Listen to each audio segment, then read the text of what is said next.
This video is sponsored by Edifier.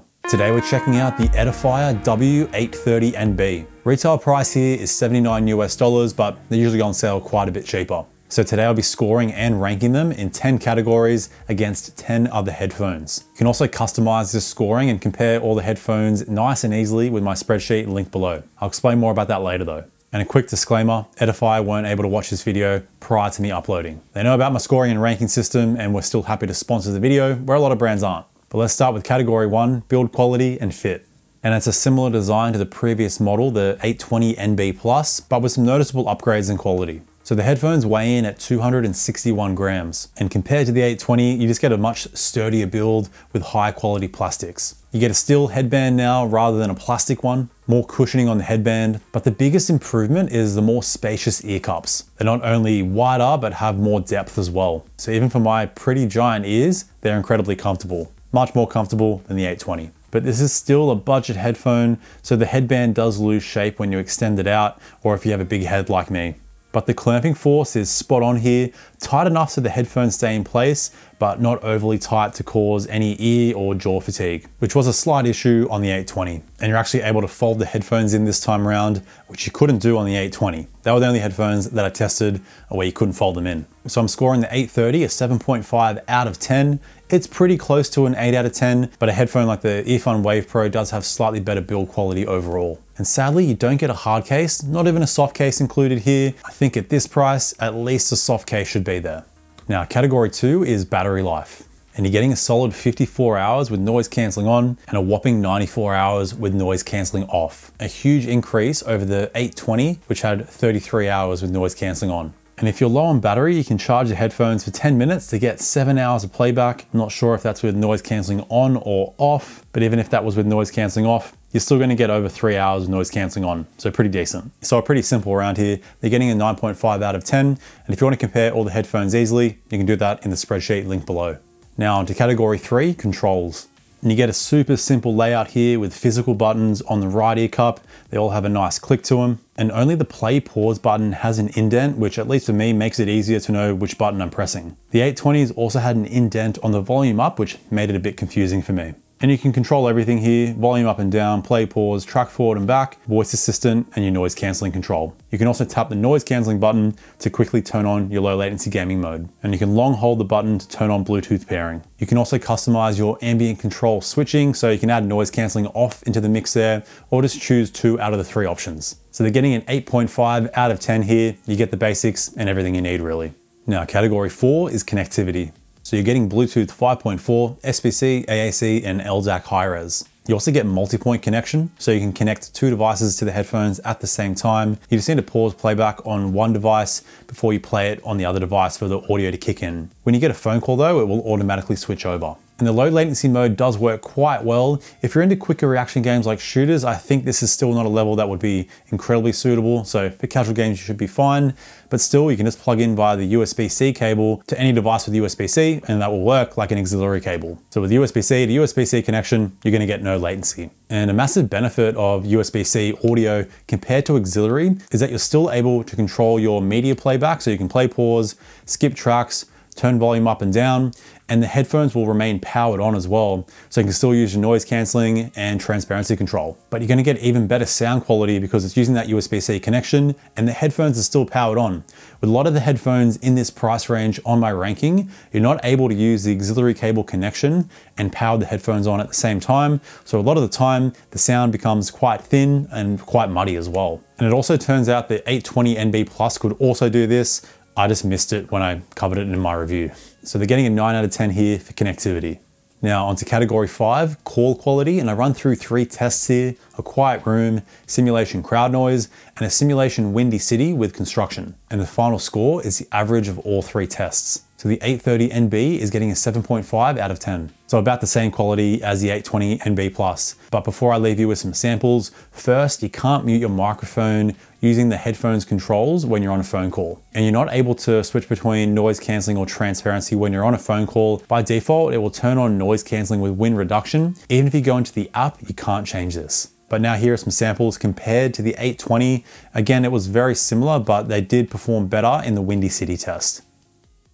Alright, here's the Edifier W820NB Plus in a quiet room. Alright, here's the call quality of the Edifier W830NB in a quiet room.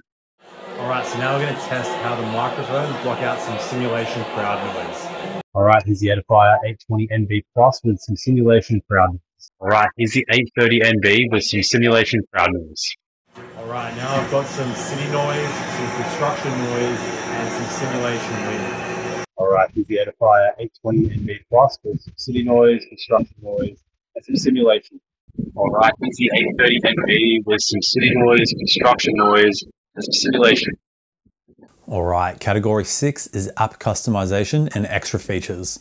So I'll touch on all the main options first and go into a bit more detail later. So Edifier uses a new app now called Edifier Connects, which you can get on iOS or Android. So the homepage has your headphone battery, your noise cancelling and transparency controls. Next you have your sound effects, which gives you a 4-band EQ with Q factors and individual frequency adjustment, as well as 4 presets. Sound modes has your spatial audio toggle, as well as your low latency toggle. And the settings tab on the top right has all your smaller extra features, like your control settings, connected devices, Find My feature that will emit a sound from the headphones if you misplace them somehow. You can adjust the voice prompt volume, change the language from English to Japanese, at least from the pair that I have. Some auto power off features, you can turn on Bluetooth pairing, and factory reset the headphones. So you're getting all the basics here. They're getting a solid 8 out of 10. It's only the Soundcore headphones that have small extras like a hearing test for an EQ, and the Space one has easy chat, which will automatically turn on your transparency mode when you start speaking to someone. But Edifier has the advantage of the most advanced EQ.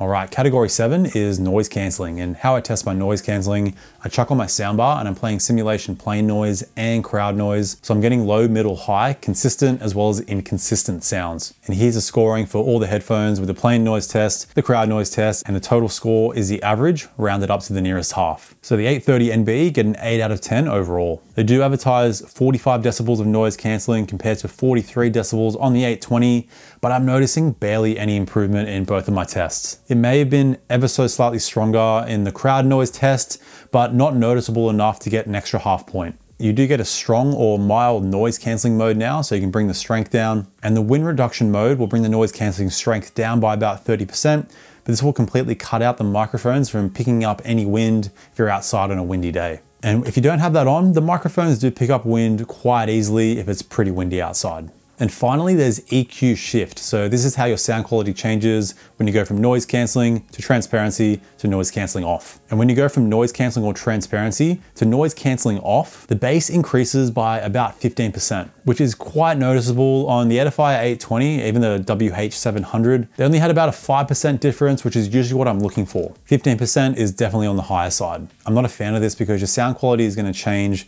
when you turn noise cancelling off. So if you're constantly switching between the three, this might be an issue. If you only use noise cancelling and transparency, you're going to be fine. So just keep that in mind. All right, category 8 is a transparency mode. So this is the mode that allows you to hear your surroundings. And it's pretty decent here. It sounds exactly the same to me as the 820NB Plus. The clarity is decent. It's at a level where I could have a conversation with someone quite comfortably, even in a slightly noisy environment. The sound in the distance also sounds quite natural. There is a bit of white noise hiss. It's on the moderate side, but not too annoying unless you're in a very quiet room. And they have a minimal amount of occlusion, so when I would speak myself, my own voice sounds quite clear and I don't get like a blocked ear effect. And you can also customize the strength in the app with 6 levels.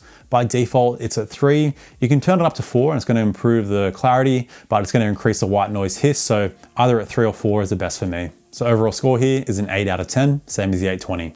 Now onto category 9, sound extras. So this includes sound leakage, max volume, and wide listening. So starting with sound leakage, I test this on a box to mimic a head, and then I compare all the headphones playing at the same decibel range. So no issues really with sound leakage, unless you're listening above 80% volume, then it's going to be a bit of an issue, but look, that's going to be an issue with most headphones really. Now in my max volume test, I got 94 decibels. Keep in mind, this is measuring the driver without a seal. I just don't have the equipment for testing that properly yet, but still this gives you an idea of the max volume of all the headphones here. So it is scored on the lower side, but keep in mind, they still are incredibly loud. When you're going past 85% volume, this is well into hearing loss territory, so please be cautious of your hearing. And finally, when it comes to wide listening, I ran through this before, but you can connect via USB-C. There is no option for an auxiliary connection, but USB-C to USB-C with any device works great. The headphones stay powered on, they sound great, and you can still control your media playback, use noise cancelling and transparency. So they're getting a score of 9.5 out of 10 here. But now onto the final round, sound quality. And I'm pretty sure these are tuned exactly the same as the 820NB Plus, but they do sound slightly different, mainly due to the different ear cups that are used. But this is good because the 820NB sounded great. They gave you a balanced sound, but with full punchy bass, clear and rich mids, and detailed treble that was well mannered and wouldn't get too harsh. My only complaint with them is that the sound was a bit closed in and the upper treble was slightly lacking. So the 830 sounds slightly different with those slightly deeper ear pads. So they sound very similar to the 820 with a slightly more open sound, and the bass is dialed back slightly. But now you get EQ customization on the 830 where you only got 4 presets on the 820. And in that EQ, you can choose specific frequencies you want to adjust, as well as Q factor adjustment. So the higher the Q factor, the more that frequency adjustment will bleed into other frequencies. The lower the Q factor, the less that range will be. So you can really tailor these headphones to your liking. Even with the stock tuning, they sound great. I find the Rock EQ preset quite fun. It just turns it into a more over-the-top tuning. It boosts the bass quite a bit, boosts the upper treble quite a bit, so it's a very dynamic sound, but I find the treble can get slightly harsh. But this is my go-to EQ, which is kind of a hybrid between the stock tuning and the Rock EQ preset. So with a solid stock tuning, you get nice freedom to customize it to your liking. I'm giving them an 8.5 out of 10. Because unlike most of the headphones on my ranking, these are bringing you a bit more of a balanced tuning out of the box. The only other headphone is the Earphone Wave Pro, which is a pretty balanced natural tuning out of the box as well. So I appreciate that Edifier is sticking to this more balanced tuning. It really comes down to personal preference. Like, I appreciate the sound here, but if you prefer a more bass boosted tuning, you might prefer the Soundcore Space One, One More Sonoflow, or Tozo HT2. And to wrap up sound here, I'll quickly mention the spatial audio. As I kind of expected, it makes it sound pretty muddy and kind of closed in, pushes it in front of you, but yeah, it might work well with movies, but spatial audio on headphones still has a pretty far way to go. But that wraps up all 10 categories, and before we go into the final score, this is just my scoring system. It's gonna have my own bias in there, and I started doing it to allow me to compare all the small differences between the headphones nice and easily, so if you find it useful, that's great. But I also added the personalization in there because we all favor different categories, so you can download the spreadsheet for free, linked below. And on there you get every score, notes for each score. You can compare the specs for all the headphones, and there's a core quality sheet with a score of each 3 tests. And the personalized scoring is nice and easy to use. Just fill out a number in the importance column and that'll multiply the entire category. 0 to get rid of it, 2 to double it, 4 to 4x it, and that'll change the total score for all the headphones. But now the final scores are in, and the Edifier 830NB finished with a score of 84 out of 100, which puts it in the tied first spot with the Soundcore Space One. So if you were deciding between the two, I'd say if you like a more bass boosted tuning, go for the Space One. If you like a more balanced tuning, go for the 830NB. But the rest of the features are pretty neck and neck, so be sure to check the spreadsheet and see what's gonna work the best for you. But overall, solid stuff from Edifier. Now, if you're looking for some budget earbuds, be sure to check out this video right here. Thanks a lot for tuning in. Stay picky, and I'll see you in the next video. Bye now.